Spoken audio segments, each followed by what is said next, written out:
Hey everyone, got some more college basketball today.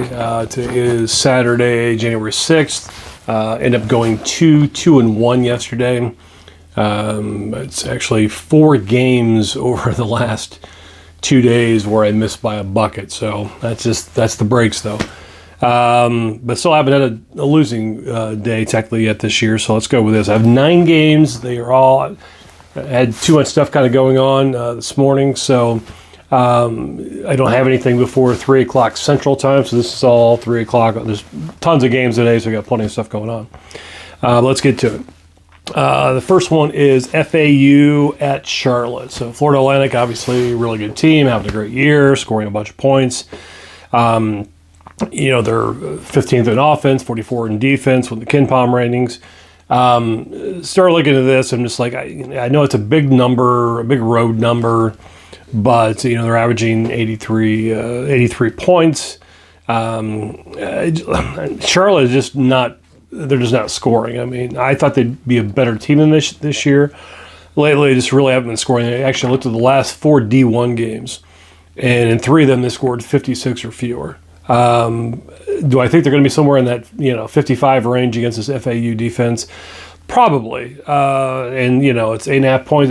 It just doesn't make sense to me. So it seems like a pretty easy win. I know it's a road favorite. Anything can actually happen, but those sort of things they don't really scare me off. So I'm going with FAU. The second one is at Lipscomb. They're actually at Bellarmine, and Lipscomb is actually a 3.5 point favorite again on the road. So again, if you don't like the road favorites, stay away from it. But, Lipscomb's, they're, 153rd in KenPom. They've got a pretty credible team. For a small school, they're a pretty good team.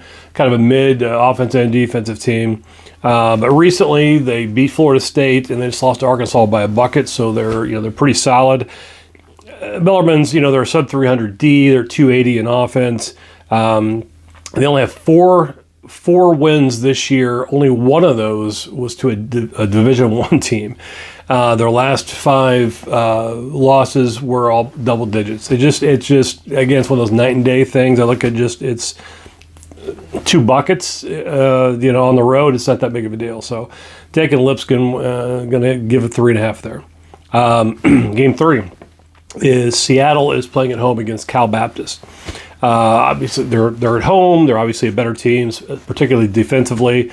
Seattle is actually 61st in KenPom, which is maybe a surprise to me. It's going to be a surprise to a lot of people when you start looking at these small schools and some of these that are particularly a lot better than you actually think they are. But Seattle's hot as well. They've their last 5 games, they've won 2 double-digit games. They beat Louisiana Tech, who's 87th in KenPom. They lost to Washington in double overtime, who's 52nd in KenPom, and then lost to that San Francisco team by 3 points, which is they're 56th in KenPom. So they're just much better than Cal Baptist. Again, it's 6.5 points, but at the time they're actually at home instead of those other 2 games where they're actually on the road. So again, seems like an easy win to me. This next one will be interesting. We'll see how it all plays out, but I actually have Alabama A&M and Arkansas Pine Bluff. I'm going over 167, which is a ridiculously high number. Because again, you're looking at that point, you're looking at the the 80, 85, 84 type game or whatever. But let me run some numbers by here. There are 2 of the bottom 15 defenses in all of college basketball. Pine Bluff is actually the worst. And then when you look at their paces, they're 2 of the top 17. So even though they give up a ton of points, their efficiency numbers are horrible. They don't care, and they just run and gunning anyway. It's kind of crazy. The last 5 Alabama A&M opponents scored at least 83 points on them. And Pine Bluff has 11 Division I games. In those 11 Division I games, 6 of those opponents have scored over 100 points. No one has been fewer than 83. So again, I look at, I think that's where this 167 might have come from, because you're looking at, at worst, like that 84-83 game. But I have a feeling it's going to end up being, 180 something. And that's my guess. I really, really like this game a lot. It's 2 horrible teams, and I'm not saying you have to watch it, but I honestly think it's a pretty good bet.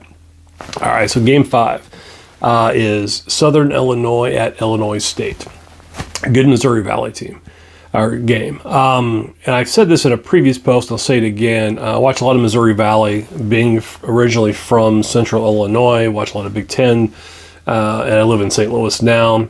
And in Missouri, Missouri Valley was, it was always pretty important, second just to the Big Ten to me. And then my brother and my wife went to SIU Carbondale. And so over the last 5 years, I think my wife and I probably watched, 90% of the SIU games together. We watched Missouri Valley games. This Southern Illinois team is pretty good. They were picked to be like 9th in the division because they lost Marcus Damask and Lance Jones. They're actually a better team this year.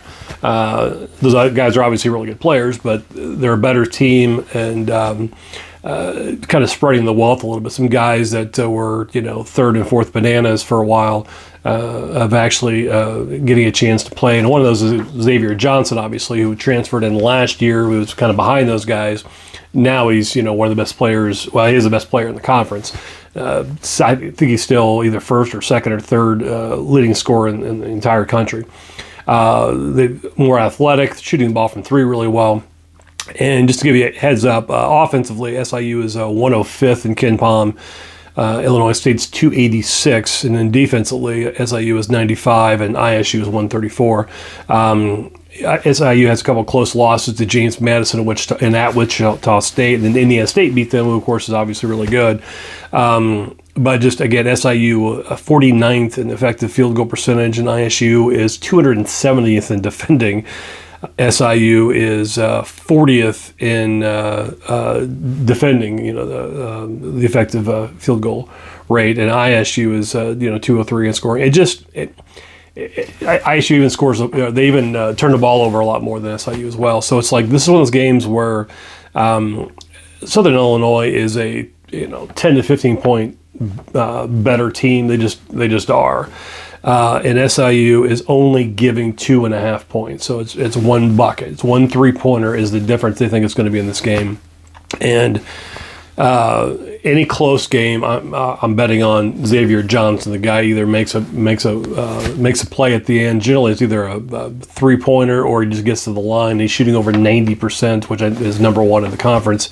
So the SIU at Illinois State is my favorite play of the game, or of the day.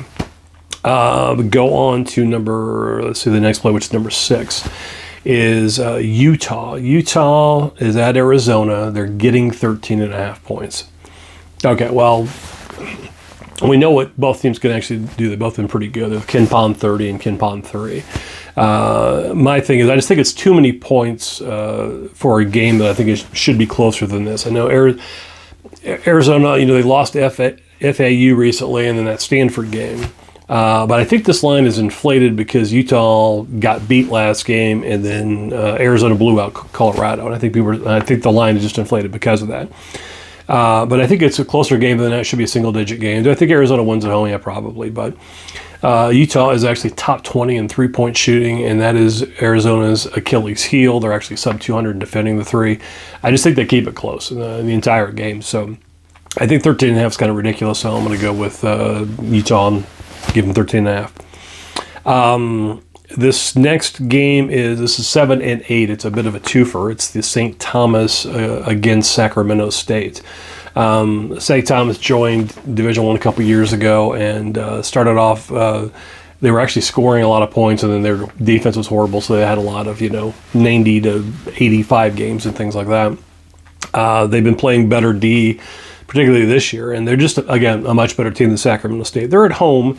They're giving 9 points, but they're going to win this game by double digits.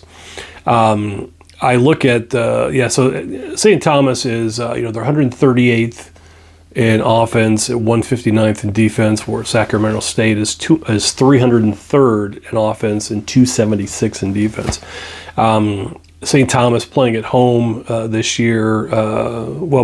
Since they played better, but in general, since December 1st, they're 6-1. Their only losses to Marquette, at Marquette by 5. and they won the other 6 games. 4 of those were road games. The average margin of victory is 15 points. I just think, again, I think this is going to be a 15-point game, probably more when I figure it out, when you start crunching the numbers. I also like the over in this game because I think they're going to score, 85 to 90 or whatever it's going to be. I think they're going to go crazy today. It'll be a good game. But the overs, the line is actually 132. So I do like St. Thomas giving 9, and I like the over 132 in the entire game. They'll do their part to get it over 85, 90 points, something like that. So I think it'll be just a crazy blowout. We'll see. Final game is Cal Northridge is actually at home versus Hawaii, and they're the underdog. They're getting a 1.5. So basically it's a pick 'em, but they're getting a 1.5.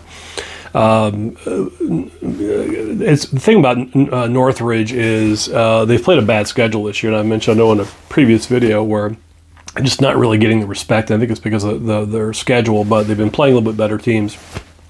Of course, they ended up beating UCLA here last month, and then last game they beat Long Beach State, who's in the Ken Pom 100, so it's a pretty good team. Basically, they're both good teams, but I think Northridge is a better team and have had some better wins, and they're playing at home and getting a point. So it's been a long video, so I'll kind of leave it at that. But those are the 9 games I actually like. Again, expect to go 5-4 and make money and keep the ball rolling. So like I said, I haven't had a losing day yet this month.